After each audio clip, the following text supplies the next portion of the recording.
Hello everybody and welcome back to my car. I'm Brandon Tackett and this is Brandon at the Movies.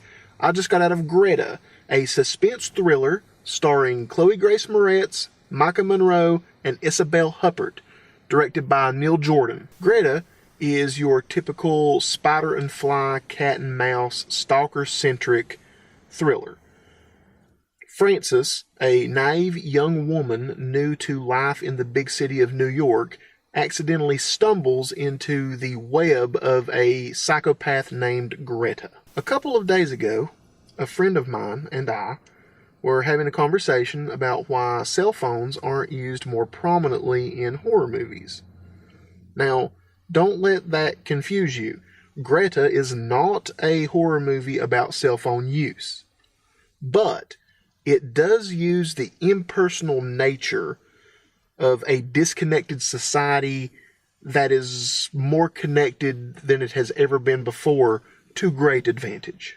There are several scenes throughout this film's runtime that made me take notice of how dangerous that actually is. I know that I, for at least a couple of days, will be hyper aware of the multitude of ways that I trust the messages and information that I receive through my cell phone when maybe I shouldn't, and maybe everyone else shouldn't be so as trusting of things that they cannot directly see. Another thing that this film does extremely well is how it conveys the utter helplessness of a stalker situation. Now, I'm not up to par on all of the laws associated with these situations, but the way this film presents them is terrifying. Though, with all of that being said, I couldn't help but think of one single word throughout the entire viewing experience of Greta, and that word was pedestrian. There's nothing special here. We've all seen this movie. We've seen it a dozen times with different titles and often done far better than it was here.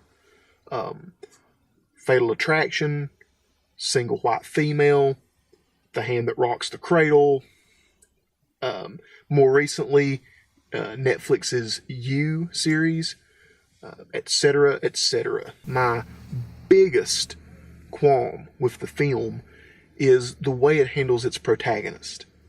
Now, there are two types of protagonist. There is an active protagonist, and there is a passive protagonist. An active protagonist makes decisions and takes actions that drive the story forward. And a passive protagonist generally just gets carried along by the story. And a passive protagonist is not all that interesting to watch. Greta's probably biggest misstep, especially in the first 20-so minutes of the movie, is that it has a very passive protagonist. And then she continues to be an extremely passive protagonist through the rest of the movie. Now, I actually have a much larger issue with the hero protagonist in this movie, but I can't really say anything because it would spoil the film. I will just say that Greta does not use its protagonist very well at all. In terms of performance, Greta did a lot right. Isabelle Huppert was phenomenal. I could have watched her perform all day and never once would I have felt like I wasted money to do so. In this film alone, she runs the gauntlet of emotions from deep sorrow, extreme loneliness, all the way up to being scary as hell. She is, by far, the highlight of this movie. Maika Monroe also puts on a very solid performance here, which I would have assumed because I have seen her in It Follows and The Guest, and she carried It Follows on her shoulders, essentially, And in The Guest, she was just good. And here, I often found myself wondering why she wasn't in the lead role of this film, which brings me to my other biggest qualm with this film, and that is Chloe Grace Moretz. Now, I like Chloe Grace Moretz a lot. From the moment I saw her in Kick-Ass as the phenomenal hit girl, I thought to myself, this kid's going places. And she kind of did. She put on a great turn in Let Me In, which was a remake of a better film, but at least it was a good remake of a better film. And then there was her turn in last year's Suspiria that was so good that someone actually had to tell me that it was Chloe Grace Moretz. Here, she just lets me down. Like I said about the movie overall earlier, there's nothing special here. For 95% of her screen time, it's like she's an amateur actress. She has a couple of moments where she does a real good job, and you can see those shades of the better roles that she has portrayed in the past, but for the most part, I don't want to say that she phoned it in here, but she did not work to her full potential, I feel.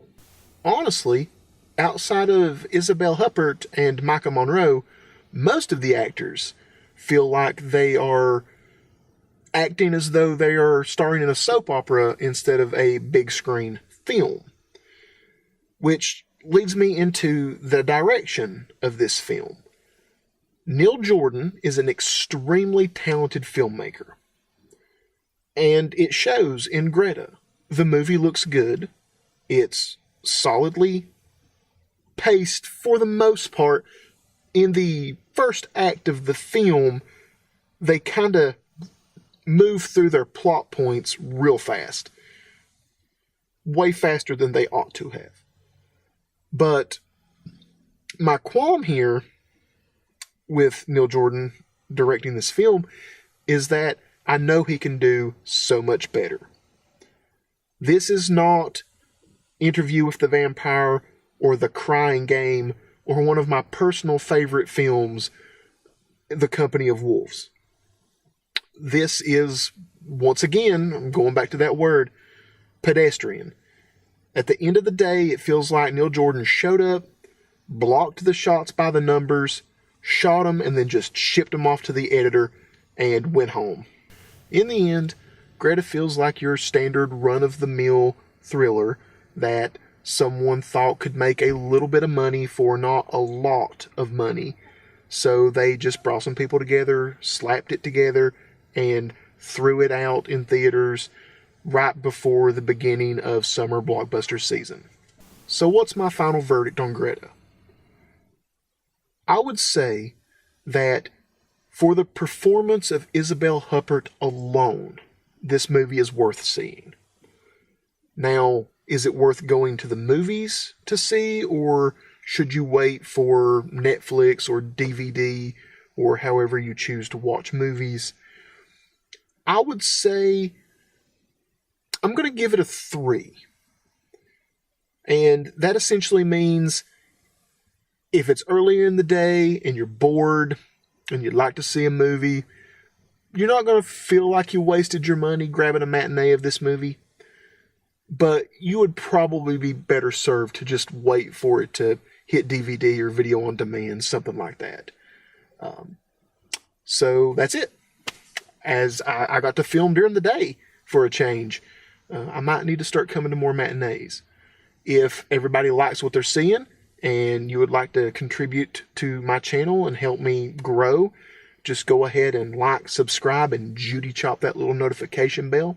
And remember that no matter how bad your day has been, it doesn't take any extra time to be kind. So go, watch some movies, and be kind. I'll catch y'all in the next one.